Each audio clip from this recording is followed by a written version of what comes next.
Durante más de 3000 años, una historia ha yacido escondida bajo las arenas de Egipto. Una historia que solo ahora empezamos a recuperar.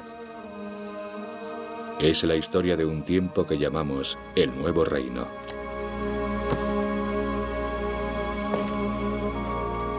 Nos dejó los mayores tesoros del mundo antiguo. Un legado extraordinario en papiro, piedra y oro. Pero detrás de esos tesoros yace una historia épica de personas reales. Personas como Ramsés el Grande, Tutankamón, el Niño Rey, y una de las más hermosas y poderosas mujeres del mundo antiguo, la reina Nefertiti.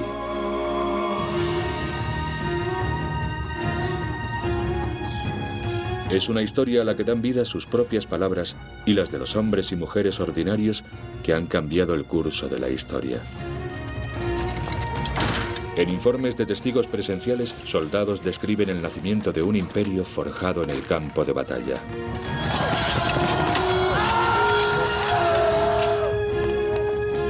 Los faraones dejan constancia de cómo crearon sus propias leyendas y se convirtieron en los dirigentes más ricos del mundo.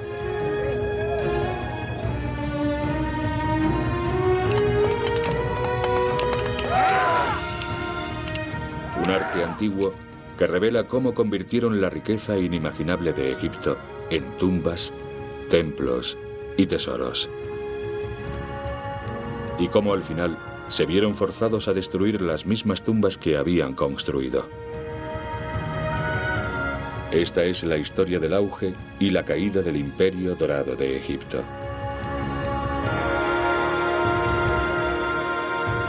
Egipto, la época dorada.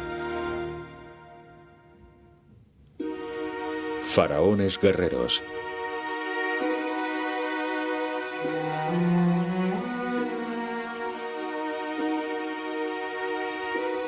Más de 1000 años después de que se construyeran las pirámides, el mayor capítulo de la historia de Egipto estaba empezando. El Nuevo Reino, una explosión de creatividad, riqueza y poder. Sería la envidia de las civilizaciones futuras. Los griegos, los romanos, Napoleón, todos buscarían inspiración en los hombres y mujeres que construyeron el primer imperio de la historia escrita. Sin embargo, la Edad Dorada pudo no haber ocurrido nunca. En 1560 a.C., Egipto estaba en crisis por primera vez en la historia. El reino de los antiguos constructores de pirámides estaba ahora ocupado y dividido. Egipto estaba al borde de la extinción.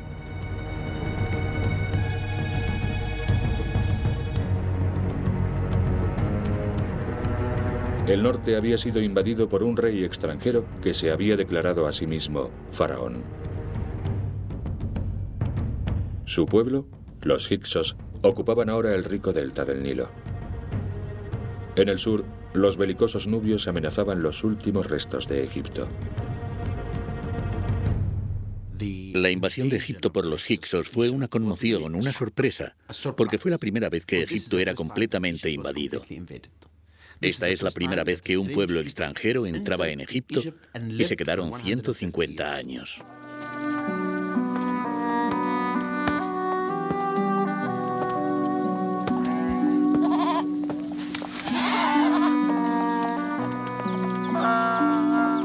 El linaje real egipcio y su ciudad, Tebas, estaban viviendo tiempos duros. Pero una familia local estaba decidida a revivir la anterior gloria de Egipto. El rey de Tebas y sus dos hijos, el joven príncipe Kamose y su hermano Ahmoses. El destino no solo de su capital, Tebas, sino del mismo Egipto, se acumulaba en sus manos. En esencia, fue una época de gran adversidad para la familia tradicional reinante en Egipto, y los tebanos estaban en medio de estos dos enormes poderes. Ya no son el gran poder. Así que Ahmoses y Kamose se habían convertido en príncipes menores, y había una sensación de que Egipto, tal como se le había conocido en los últimos 1500 años, podría dejar de existir.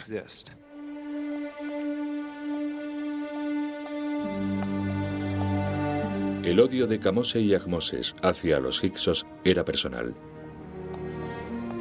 Su padre intentó rebelarse contra los invasores en el norte. Pagó un precio terrible.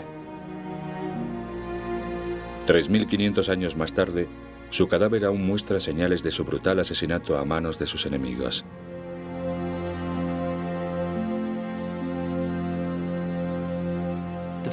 El rostro está deteriorado, en parte porque no se conservó bien, y tiene muchas marcas de hacha en la cabeza.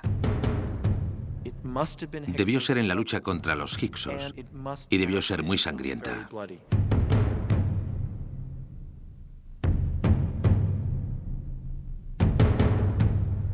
Tradicionalmente, los egipcios veían a los extranjeros como primitivos y bárbaros.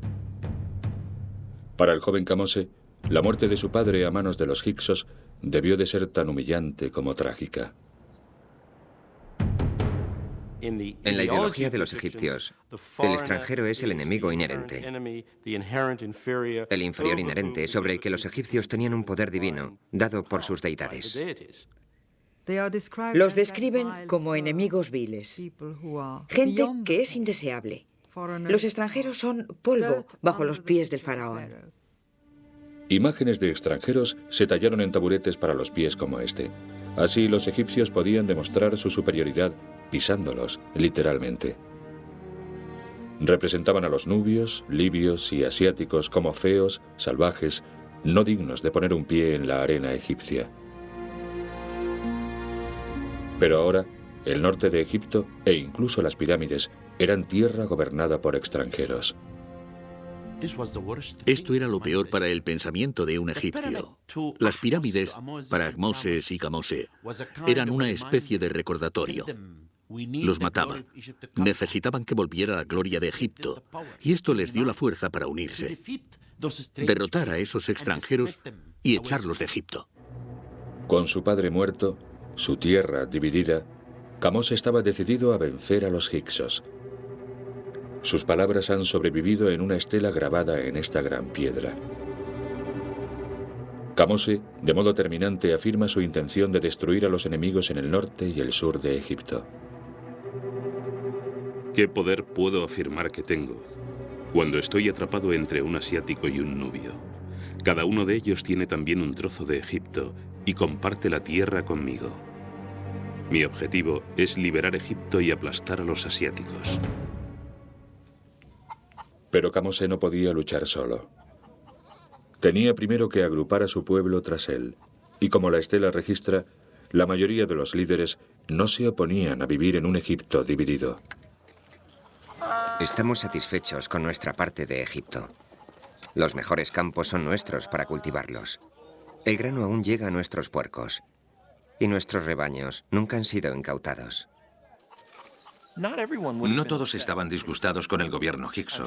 Estoy seguro de que los tiempos eran buenos para muchos egipcios bajo los dirigentes hicsos.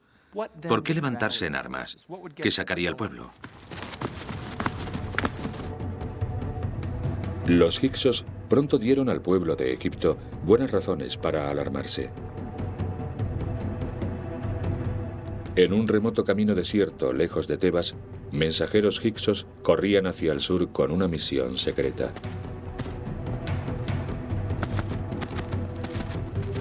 Mensajeros hicsos llevaban una carta que debía ser un papiro enrollado con un sello de barro en él.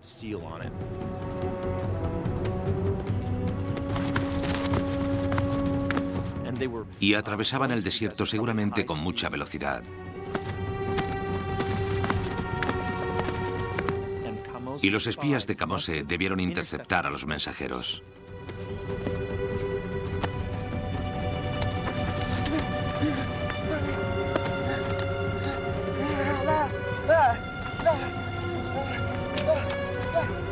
Los hombres de Kamose habían capturado a un mensajero del rey de los hicsos.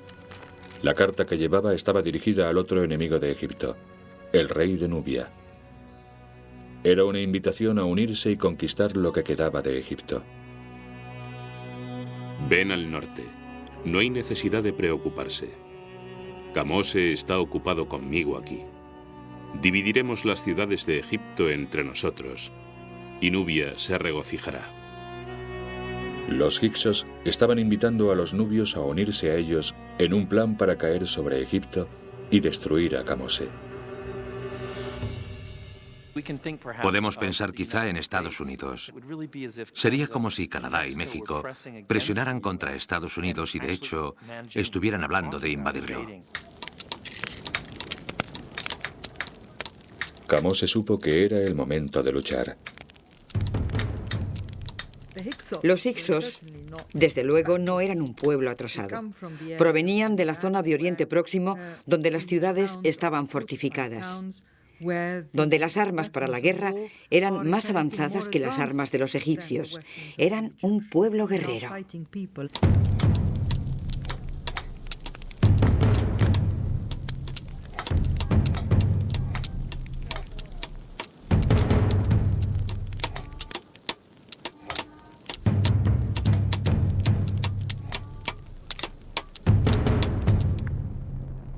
Ahmoses, aún un niño pequeño, observaba sin tomar parte cómo su hermano Kamose preparaba su ejército para la batalla. Kamose y su hermano Ahmoses se convertirían en los liberadores, en los guerreros de la libertad. Serían los iniciadores del periodo más grande en la historia de Egipto. Kamose, de 20 años de edad, se preparó para liderar sus tropas hacia el norte, al territorio de los hicsos.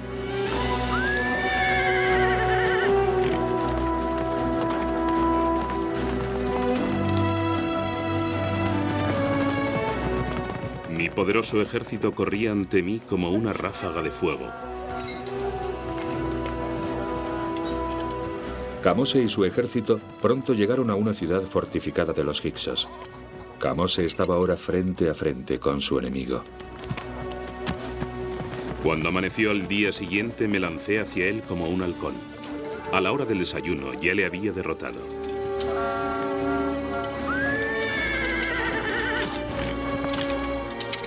Demolí sus defensas. Maté a sus hombres.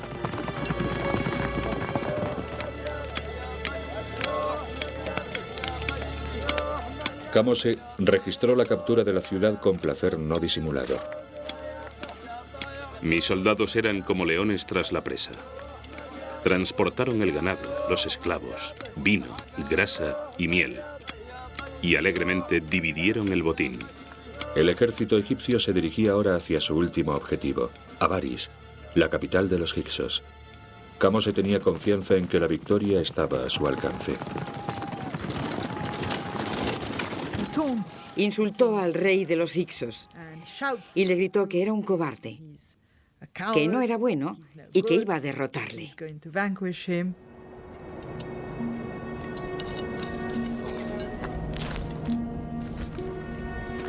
Pero Kamose no saqueó a Avaris.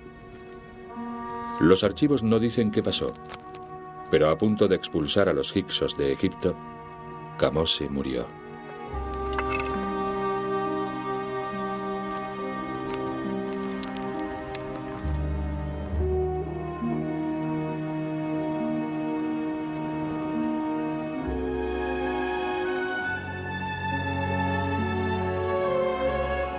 Las esperanzas de Egipto ahora recaían en los hombros de su hermano de 10 años, Ahmoses.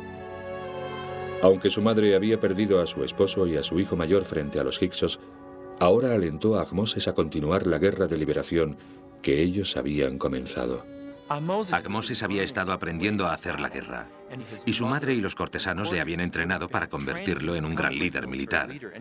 Y tenía el ejemplo a seguir de Kamose, por lo que estaba preparado para hacerlo bien, no solo por su propio bien, sino porque la nación dependía de él. Después de 10 años de preparación, Ahmoses estaba listo para enfrentarse a los hicsos.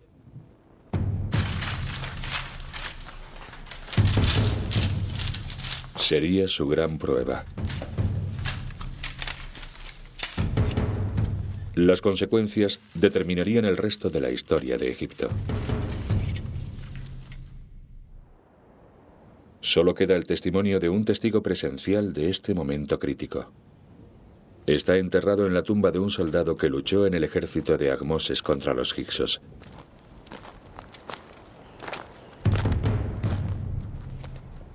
La historia inscrita en las paredes de su tumba. Su papel en la batalla contra los hicsos es el único registro escrito de lo que sería la batalla decisiva por Egipto.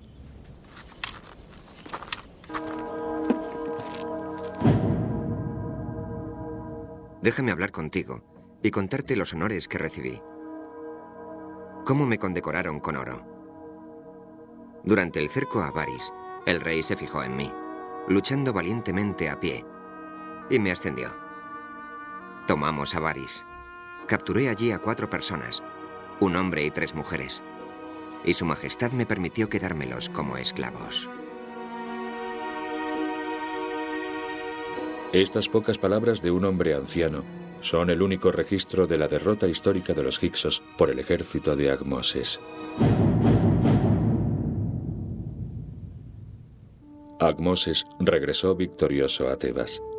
Entregó su hacha ceremonial a su madre como símbolo de su gran victoria. El trabajo que su padre y su hermano habían comenzado, él lo había por fin terminado. Él, en efecto, expulsó a los hicsos. Su padre, su abuelo y su hermano no lo hicieron.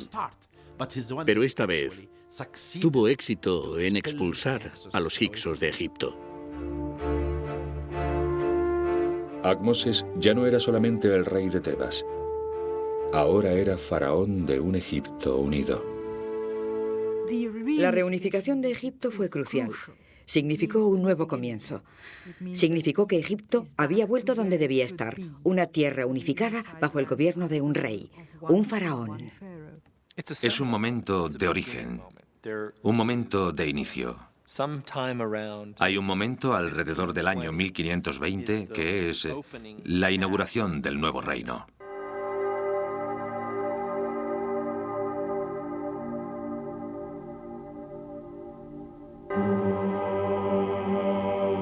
Ahmoses atribuyó sus victorias a una causa, el dios Amón-Ra, un dios misterioso cuyo nombre significa el oculto.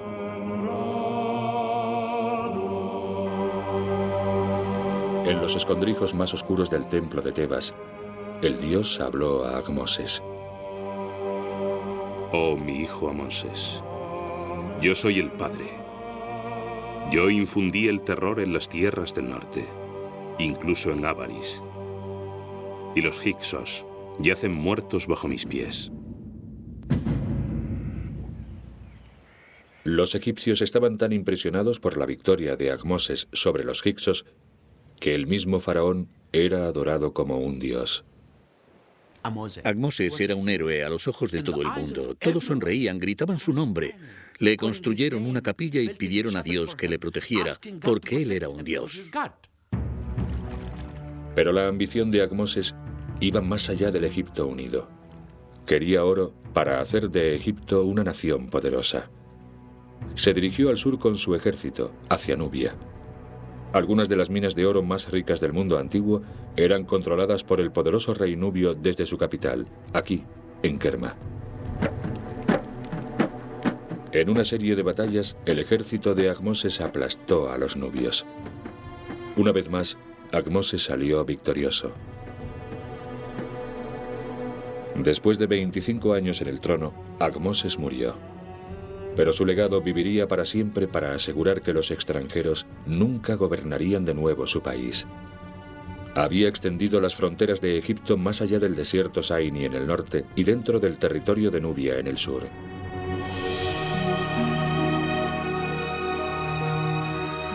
El faraón guerrero había colocado los cimientos de un imperio. Fue el principio de la luz del día. Fue el principio del sol que seca. Fue el principio de la vuelta de las pirámides. Fue el principio de la gloria de Egipto. Por eso la llamamos la época dorada.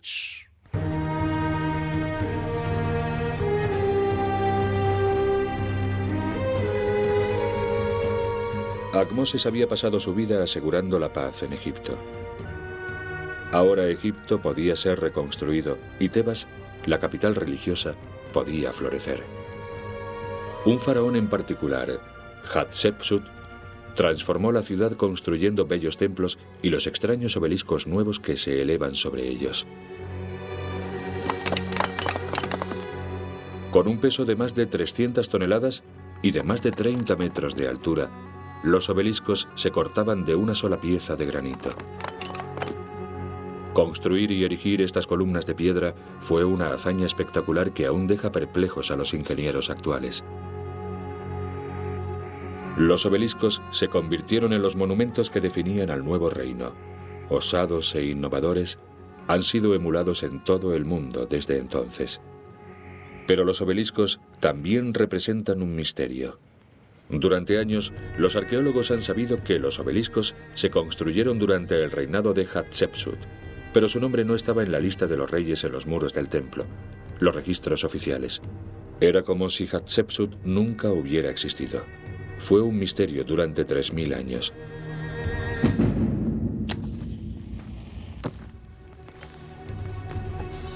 En 1903, el arqueólogo británico Howard Carter estaba trabajando en una tumba en el Valle de los Reyes.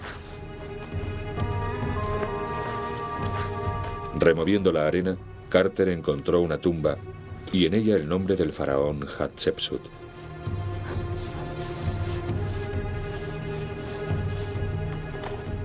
Hatshepsut había sido borrado de los registros históricos por una razón muy simple. Este extraordinario faraón era una mujer.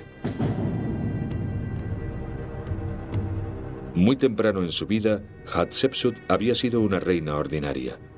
Cuando murió su esposo, su hijastro, Tutmosis, subió al trono.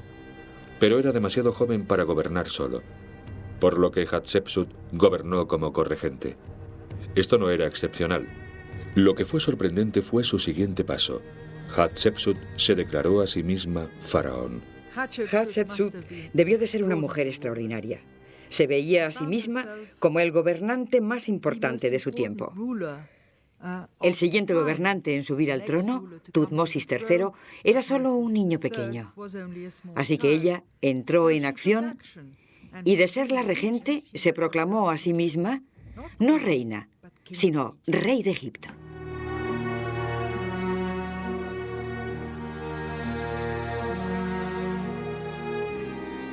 ¿Qué la impulsó? ¿Era ambición? ¿O políticamente hizo lo correcto para aquel momento? Vio la oportunidad y la aprovechó. Y fue el deseo de poder. Vio que el sistema de regentes femeninas podía convertirse en un poder pleno y seguro para una mujer mayor de la familia real como era ella. Solo 2 mujeres habían sido faraón antes de Hatshepsut, y ambas habían fracasado en reinar mucho tiempo. Pero esto no la detuvo. Creía que Egipto podía ser convencido para aceptar a una mujer en el trono. Después de todo, a las mujeres en Egipto se les tenía un gran respeto comparado con otras culturas de la época, como revelan los antiguos textos. Yo, por la presente, hago el testamento para mi esposa. Le dejo todas las propiedades que yo heredé. No provoques dolor a tu esposa cuando sabes que ella tiene el control. No digas dónde está, búscalo para mí, cuando ella ha puesto algo donde debería estar. Mantén los ojos abiertos y la boca cerrada si aprecias sus cualidades. Se estaba mejor siendo mujer en el antiguo Egipto que en la mayoría de sociedades antiguas, pero era muy difícil para ellas llevar una vida independiente, tener su propia carrera. Aún era un mundo de hombres. A las mujeres egipcias se las conocía como la dama de la casa, o si lo prefieren, ama de casa. Hatshepsut no era una ama de casa. A pesar de los derechos que poseían las mujeres entonces, los egipcios luchaban contra la idea de un faraón femenino. Iba contra el orden natural de la vida, un concepto que los egipcios describen como Mat. Mat significa el orden de todo el cosmos, la forma en que fue construido el universo, el lugar de Egipto en el cosmos. La relación de Egipto con los extranjeros formaba parte de eso. Los extranjeros son inferiores. El egipcio es superior y dominante. Y el rey debe ser varón.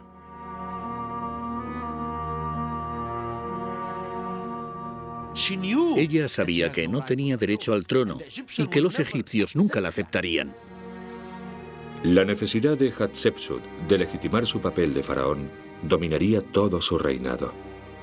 Primero se volvió hacia sus ancestros. Hatshepsut subrayó el hecho de que era hija de un rey. A Hatshepsut se la puede ver como a la reina Isabel I del Antiguo Egipto, y una de las características más fuertes de su vida es su relación con su padre. Ella podía ser una mujer, podía ser alguien cuya reivindicación al trono era poco sólida, pero no olvidemos nunca que era la hija de Tutmosis I. La reina Isabel solía entrevistar a los embajadores debajo de un retrato de Enrique VIII. El mensaje era el mismo: soy la hija de mi padre. Hatshepsut incluso puso palabras en la boca de su padre muerto, afirmando que públicamente la había elegido como su sucesora. Esta es mi hija, Hatshepsut. Yo por este medio la nombro en mi lugar. Ella sola se sentará en mi majestuoso trono. Escuchad sus órdenes y trabajad juntos en lo que ella ordene. Pero fue más lejos. En los muros de su templo esculpió la historia de cómo el dios Amón tomó la apariencia de su padre e hizo el amor con su madre. Hatshepsut no solo era hija de un faraón, ahora era la hija de un dios. Hatshepsut personalmente aceptó su sexualidad deleitándose en descripciones de su propia belleza. Su cuerpo estaba cubierto con el mejor incienso. Su olor era una lluvia divina. Su piel brillaba como las estrellas. La visión de ella tenía más belleza que nada. Pero Hatshepsut era faraón, y el faraón tenía que ser varón, por lo que se hizo representar con cuerpo de hombre. Una falda de hombre y la falsa barba del faraón en su barbilla. Hatshepsut tenía que elegir con cuidado en quién confiar en la corte. Hatshepsut era una mujer intentando ser rey. Heredó la corte de su padre y la reemplazó por personas que ella misma había elegido, con lo que su propio interés era mantener al patrón en su puesto, aunque ese patrón fuera una mujer. Ellos sabían que si ella salía, ellos salían. Uno de los cortesanos favoritos del faraón era un hombre llamado Senenmut. Había empezado su vida como plebeyo, pero su subida al poder había sido meteórica, provocando rumores sobre la naturaleza de su relación con Hatshepsut. Senenmut fue ascendido desde el ejército hasta la casa real. Hatshepsut incluso confió en él para criar a su propia hija. Pero fue como arquitecto jefe como Senenmut hizo lo mejor por su faraón. Había sido responsable de la creación de los obeliscos gigantes de Hatshepsut. Ahora ella le confió su plan más ambicioso: la construcción de su templo funerario.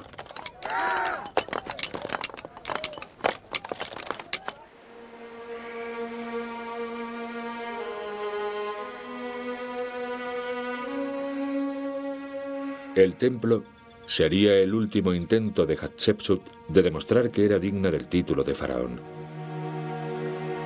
Fue uno de los edificios más profusos y monumentales del mundo antiguo.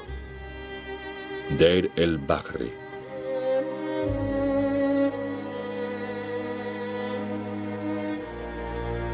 Bajo el gran templo, excavaron una tumba adicional en la misma roca.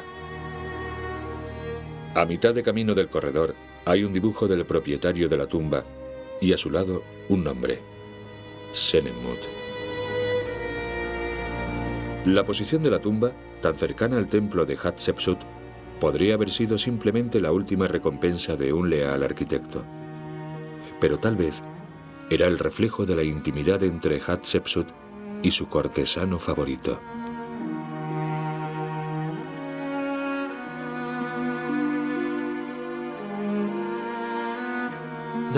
Hubo especulaciones en su tiempo acerca de que Senenmut era el amante de Hatshepsut, y unas inscripciones en una tumba cerca del templo de Deir el-Bahri dejan bastante claro que la persona que las escribió pensaba que esa era su relación. Este es un problema que los dirigentes femeninos tienden a tener. Provocan puntos de vista salaces de lo que están haciendo. Yo sospecho que era improbable. Era un juego demasiado peligroso para que Serenmut lo jugara. Sospecho que su relación era de respeto mutuo y que no iba más allá de los límites de ese respeto. Pero mientras el templo interior guardaba secretos privados, los muros externos de Deir el-Bahri se convirtieron en un lugar para la propaganda y el autoengrandecimiento. Relieves esculpidos alardean de las hazañas supremas de su reinado. Una insólita y osada aventura militar. Se esperaba de cada faraón que se probara a sí mismo en el campo de batalla, pero el ejército de Hatshepsut estaba bajo el control de su hijastro, Tutmosis.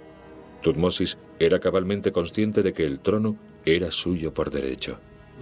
Como Isabel I de Inglaterra, ella no confiaba en el ejército. Tenía un problema. Si enviaba el ejército fuera a extender el imperio y este era derrotado, la culparían y casi con seguridad perdería el poder. Lo que pasaría por otra parte si ganaba es que los generales al mando del ejército victorioso podían volverse contra ella y decir: ¿veis? Podemos lograr la victoria, no necesitamos a esta reina advenediza en el trono. Así que Tutmosis y su ejército representaban un problema importante para Hatshepsut. El faraón trama un ingenioso plan que no solo mantendrá ocupado a Tutmosis y su ejército, sino que también realzará su estatus. Ordena a sus soldados prepararse para una misión épica de comercio en un lugar donde ningún egipcio ha estado hace más de 500 años. La tierra de Punt. Además de mantener ocupado a su hijastro, Punt ofrecía a Hatshepsut la promesa de artículos exóticos, sobre todo incienso. El incienso era una parte muy importante de las relaciones de Egipto con el extranjero. Los egipcios valoraban el incienso inmensamente.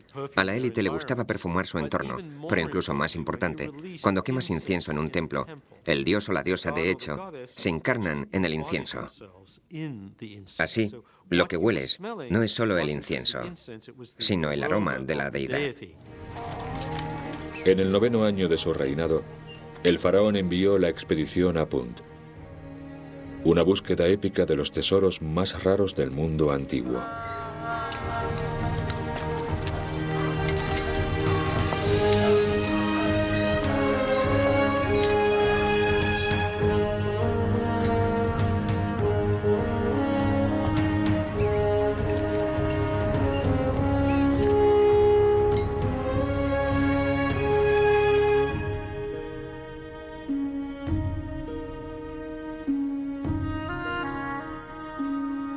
Los directores de escena fueron la esencia de este viaje. Fue una enorme obra de teatro. Fue una enorme pieza de propaganda para demostrar que Hatshepsut podía traer lo exótico, lo insólito, lo divino. También dio trabajo a un ejército desocupado. Es algo de lo que podían hablar a sus nietos, podían contarles lo que hicieron bajo la famosa reina Hatshepsut.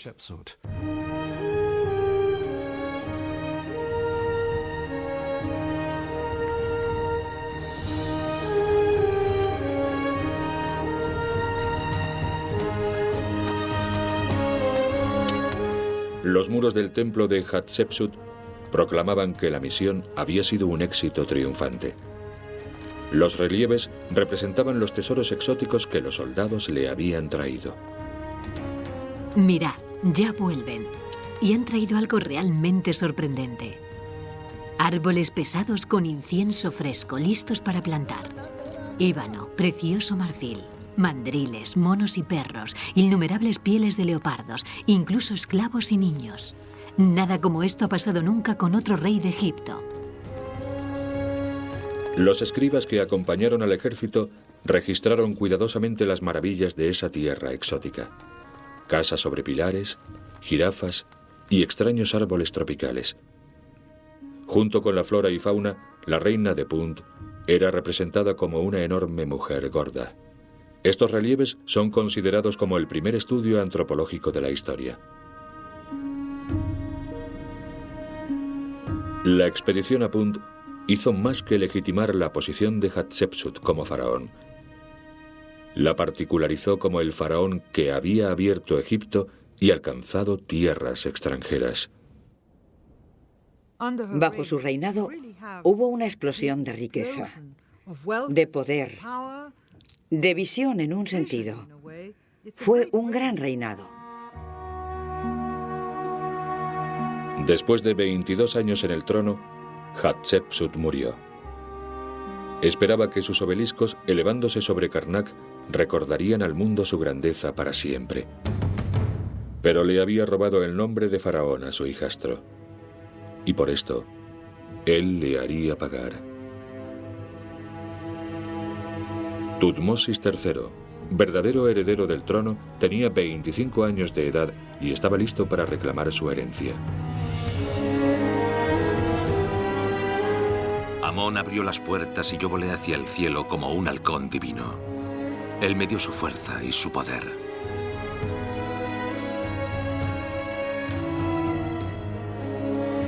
Tutmosis rápidamente se volvió a conectar con el linaje de los faraones guerreros Ahmoses y Kamose. Sería como si su madrastra nunca hubiera reinado. Tutmosis se aseguraría de ello.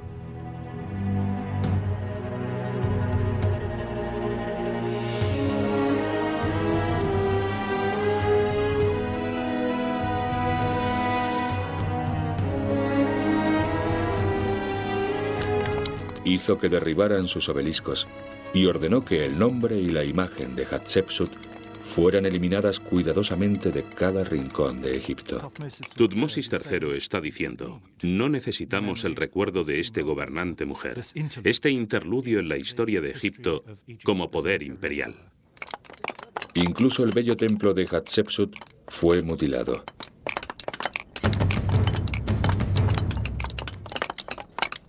Sería como en los tiempos en que estaba siendo construido y decorado, pero a la inversa.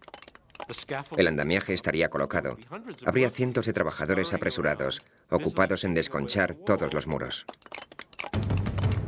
Organizar la mutilación de la imagen real de Hatshepsut de pronto era una tarea burocrática importante. Y si había algo que les gustara a los antiguos egipcios, era una tarea burocrática importante. Estoy seguro de que esto fue la cima de la carrera de algún alto oficial. Todas las evidencias del reinado de Hatshepsut fueron destruidas. Si eliminas la imagen de alguien de su monumento funerario, estás en efecto eliminando su posibilidad de existencia en la vida posterior.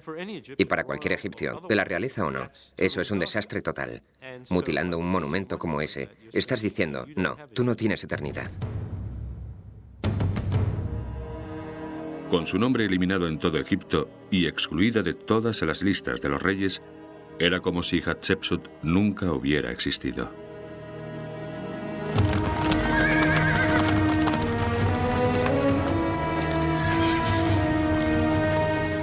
La muerte de un faraón era siempre un momento en que las naciones vecinas ponían a prueba la resolución del nuevo sucesor. Ahora, una coalición de príncipes de Oriente Próximo se trasladaron al sur y se reunieron en la ciudad de Megido, amenazando el comercio egipcio y su influencia en la región. Tal vez sus enemigos pensaron que Tutmosis sería débil. Si era así, habían cometido un terrible error. Tutmosis había esperado más de 20 años este momento. Tenía la intención no solo de hacer retroceder a esos dirigentes belicosos, sino de apoderarse de sus países. Tutmosis planeaba lo que ningún faraón egipcio había soñado nunca: construir un imperio. La estrategia fue luchar, luchar, luchar, luchar.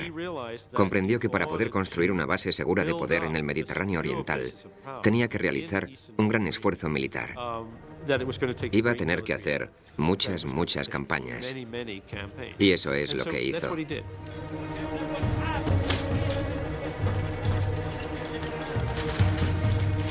Para aumentar el tamaño de su ejército, Tutmosis lanzó una enorme campaña de reclutamiento. Se alistaban soldados, voluntariamente o a la fuerza.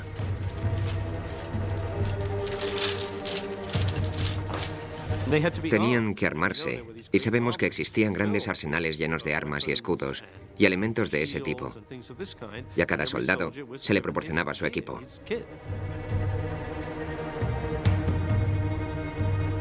Por fin, grandes divisiones del poderoso ejército egipcio se dirigieron al norte, a través del abrasador desierto del Sinaí.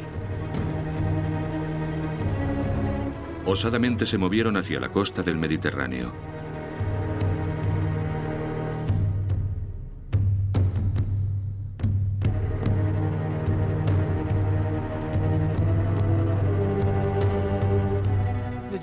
El ejército egipcio en marcha debía ser algo impresionante. Los líderes estaban muy interesados en mantener el movimiento del ejército como algo que tuviera un impacto visual considerable. Y esto era, en parte, para impresionar al enemigo. Escucharían, ¿cómo es el ejército egipcio? ¿Tiene aspecto intimidante? ¿Está disperso? ¿No está bien organizado? Lo que era también muy importante para el ejército es que tuviera un sentido de sí mismo como una entidad muy bien organizada, con el ánimo muy alto. Dirigidos por el mismo faraón Tutmosis III, 20.000 hombres marcharon hacia Megido.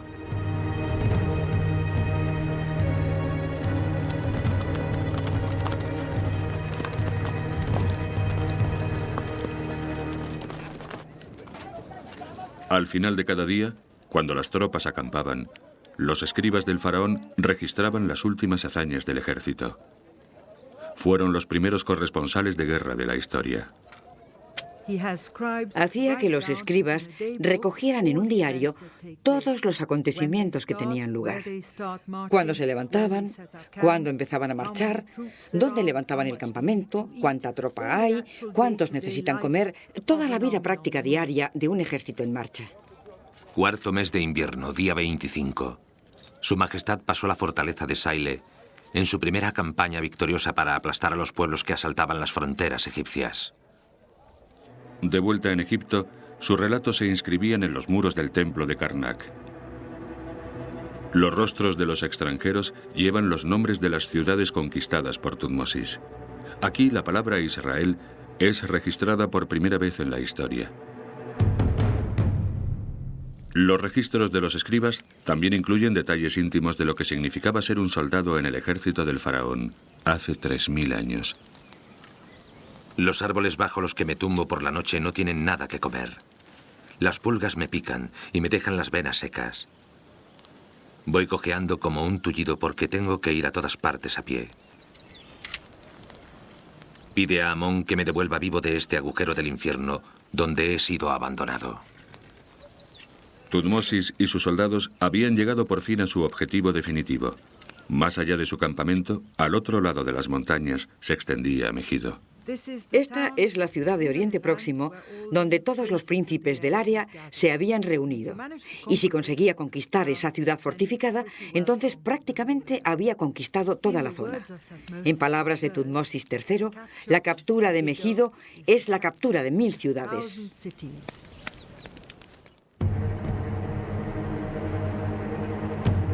En el día 16 del primer mes del verano, 1456 a.C., el faraón de 25 años de edad se erigió en la cresta Carmel y se enfrentó a uno de los mayores dilemas en la guerra de Oriente Próximo.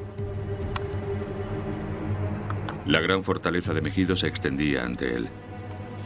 3 caminos llevaban a la ciudad, 2 eran rutas largas pero seguras. El tercer camino era el más rápido pero también el más peligroso, ya que los hombres de Tutmosis tendrían que caminar en fila de 1. Tutmosis convocó un consejo de guerra. Más tarde registró cómo sus generales estaban firmemente en contra de tomar el camino peligroso. Dijeron a su majestad, ¿cómo vamos a ir por ese camino que se hace estrecho cuando hay informes de que los enemigos nos están esperando al otro lado? Hay otros 2 caminos ahí. No nos hagas ir por ese camino difícil.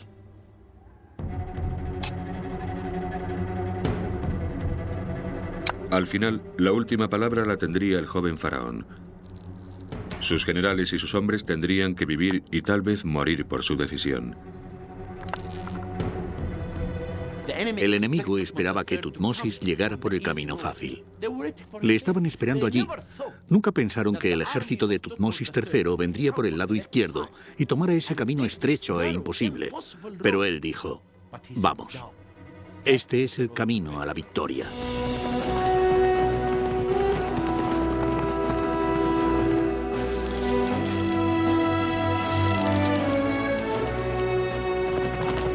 De pronto, como Tutmosis había planeado, el ejército egipcio apareció ante el enemigo.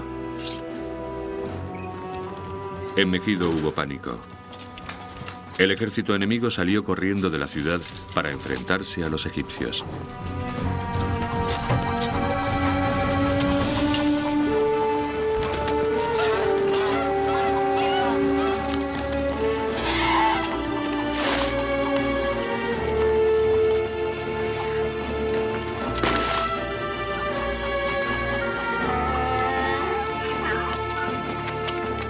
Tuvo que haber polvo y un ruido enorme.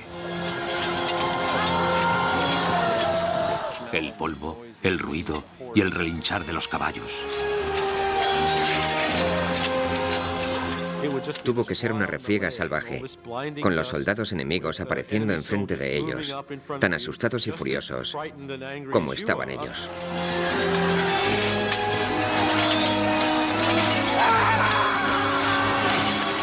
Su Majestad partió en su carro de oro y plata, vestido con su equipo de batalla, fuertemente armado como Horus, el Señor.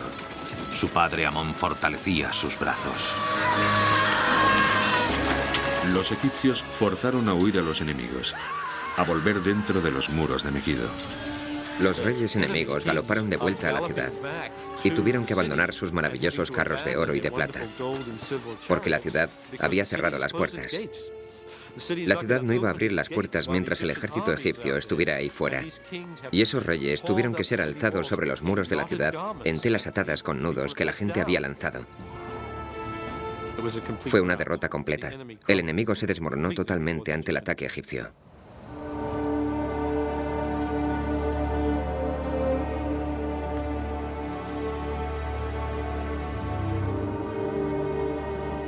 Pero al borde de la victoria, el plan de Tutmosis se torció. Él quería que sus fuerzas continuaran de inmediato hacia la ciudad y la tomaran. Pero las tropas egipcias se detuvieron a saquear a los enemigos muertos y su campamento. No pudo detenerlos. El ejército se puso a saquear y él no pudo detenerlos.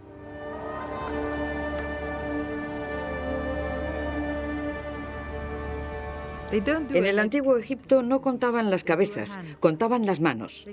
Cortaban las manos, las apilaban en un gran montón y luego las contaban de una en una. Un asunto muy desagradable, pero supongo que no tan espantoso como contar las cabezas decapitadas. Cada mano enemiga valía su peso en oro. Pero en el saqueo, el ejército de Tutmosis había dado tiempo al enemigo para reagruparse con seguridad tras los muros de la ciudad. Los egipcios no tuvieron más elección que rodear Megido y esperar. No tuvo que dirigir un ataque contra la ciudad, porque al preparar la estacada, señaló que tenía intención de hacerlos pasar hambre. No atacarlos e intentar tomar la ciudad por asalto. Durante los 7 meses siguientes, mientras los príncipes en Megido lentamente pasaban hambre, Tutmosis y su ejército hacían incursiones en el campo circundante. Por fin, Megido se rindió. Cientos de años más tarde, cuando el escritor del libro de las Revelaciones habló de la última batalla del día del juicio final, la puso aquí, en Megido. La llamaría Armagedón.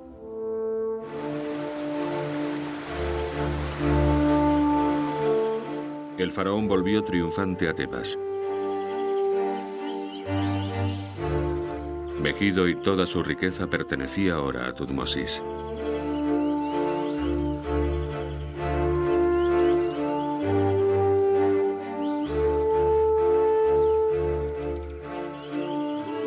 En los muros del templo de Karnak, sus escribas registraron la impresionante enormidad del botín que habían capturado.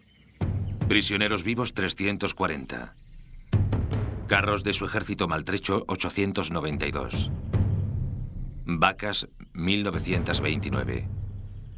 Hombres y mujeres esclavos y sus hijos 1796. Bastones con cabezas humanas 3. El botín y el tributo de guerra que llegaría hasta Tebas haría de ella una de las grandes ciudades del mundo antiguo. En un golpe de genio, el faraón también se llevó con él a los hijos de los príncipes derrotados para adoctrinarlos en la cultura de Egipto. Crecieron en una escuela egipcia. Aprendieron egipcio. Fue parecido a lo que los británicos hicieron en India al tomar a los hijos de los maharajas y enviarlos a colegios privados británicos. De esa manera, los príncipes se convirtieron en semi-egipcios. Pero al mismo tiempo, por supuesto, eran rehenes del buen comportamiento de sus padres. Y cuando sus padres envejecieron, los enviaron a reemplazarlos, ahora completamente impregnados de la cultura egipcia. En Nubia, Tutmosis fue un paso más lejos. Nombró un virrey para gobernar en Nubia. El virrey se llamó Superintendente de los Países de Oro. Aseguraba el sustento de Egipto. Todo el oro que el faraón necesitaba para gobernar su imperio. Tutmosis III estableció ese imperio y dio a ese imperio el liderazgo. Él hizo posible que el imperio se hiciera fuerte, porque controló el sur en la Sexta Catarata y controló el área oriental, Siria, Palestina, Irak, y el mundo entero estaba bajo Tebas, bajo su control.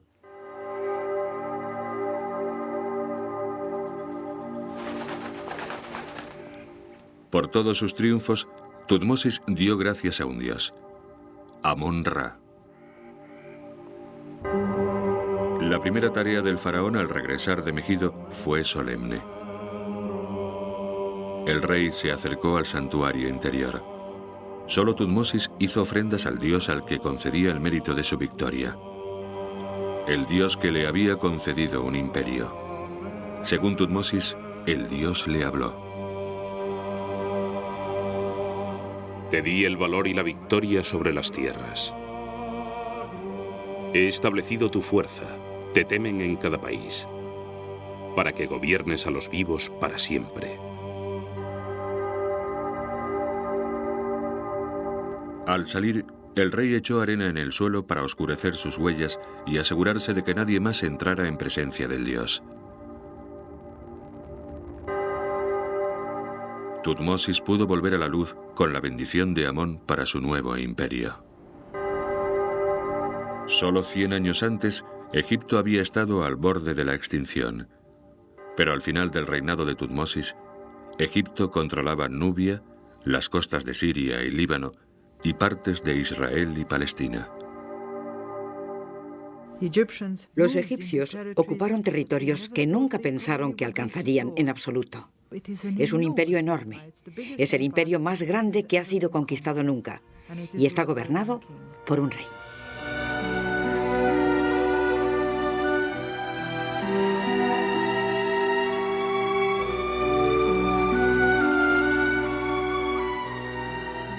Y la riqueza del mundo llegaba a Egipto. Y recibiéndola estaba el rey de Egipto. Es el hombre más rico del mundo en esa época. Es el gobernante del imperio más grande. Fue el principio. Fue el primer intento de crear un todo unificado con naciones de diferentes credos, diferentes tradiciones, diferentes lenguajes. Ese concepto no había sido llevado a cabo antes en la historia.